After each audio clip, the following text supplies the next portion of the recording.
నమస్కారం అందరికీ. ఈరోజు నేను చెప్పబోయే విషయం ప్రతి తల్లిదండ్రి తప్పకుండా వినాల్సిన విషయం. 10వ తరగతి, ఇంటర్ చదివే పిల్లలకు వ్యక్తిగత మొబైల్ ఫోన్ ఇవ్వడం సరైనదేనా? 10వ తరగతి, ఇంటర్ అనేవి జీవితంలో అత్యంత కీలకమైన సంవత్సరాలు. ఈ రెండేళ్లు బాగా చదివితే మంచి కాలేజీ, మంచి ఉద్యోగం, మంచి భవిష్యత్తు దక్కుతుంది.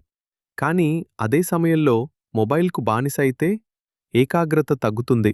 చదివింది గుర్తుండదు, నిద్ర సరిగా పట్టదు, ఉదయం ఆలస్యంగా లేస్తారు, పరీక్షల్లో మార్కులు తగ్గిపోతాయి.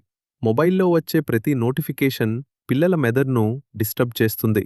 ఒక్కసారి చూస్తా అని తీసుకున్న ఫోన్ గంట తర్వాత కూడా చేతిలోనే ఉంటుంది. ఇంకో పెద్ద సమస్య, సోషల్ మీడియాలో ఇతరుల జీవితాలు చూసి తమ జీవితాన్ని పోల్చుకోవడం. దీనివల్ల ఒత్తిడి, ఆందోళన, ఆత్మవిశ్వాసం తగ్గడం వంటి సమస్యలు కూడా వస్తున్నాయి. చాలామంది తల్లిదండ్రులు ఒక మాట అంటారు, మా పిల్లాడు చాలా మంచివాడు, అతనలా చేయడు. కానీ సమస్య పిల్లల్లో కాదు, మొబైల్ యాప్స్ తయారు చేసిన విధానంలో ఉంది. వాటిని ఎక్కువసేపు చూడాలనేలా డిజైన్ చేస్తారు. పెద్దవాళ్లమే వాటినుంచి బయటపడలేకపోతున్నప్పుడు చిన్నపిల్లలు ఎలా బయటపడగలరు? అందుకే తల్లిదండ్రులు కొన్ని నియమాలు పెట్టాలి. వ్యక్తిగత మొబైల్ ఇవ్వకపోతే మంచిది, ఇవ్వాల్సి వచ్చినా చదువు కోసం మాత్రమే ఇవ్వాలి. రోజుకు నిర్ణయించిన సమయం మాత్రమే ఉపయోగించాలి. రాత్రి పడుకునే ముందు మొబైల్ తీసేయాలి.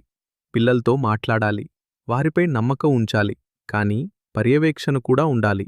ఇక్కడ ఒక విషయం గుర్తుంచుకోండి, మొబైల్ శత్రువు కాదు, అనియంత్రిత వినియోగమే శత్రువు.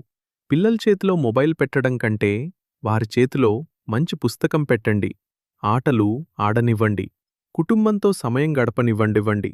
వారి కలలను పెద్దవిగా చూడడం నేర్పండి. తల్లిదండ్రులారా, ఈరోజు మీరు తీసుకునే ఒక చిన్న నిర్ణయం రేపు మీ పిల్లల జీవితాన్ని మార్చే గొప్ప నిర్ణయం కావచ్చు. మీ పిల్లల భవిష్యత్తు ఒక మొబైల్ స్క్రీన్లో కాదు, వారి కష్టంలో, క్రమశిక్షణలో, చదువులో ఉంది. ఈ వీడియో మీకు ఉపయోగపడితే తప్పకుండా ఇతర తల్లిదండ్రులతో పంచుకోండి. మీ అభిప్రాయం ఏమిటి? 10వ తరగతి, ఇంటర్ పిల్లలకు వ్యక్తిగత మొబైల్ ఇవ్వాలా, ఇవ్వకూడదా? మీ అభిప్రాయాన్ని కామెంట్లో తెలియజేయండి.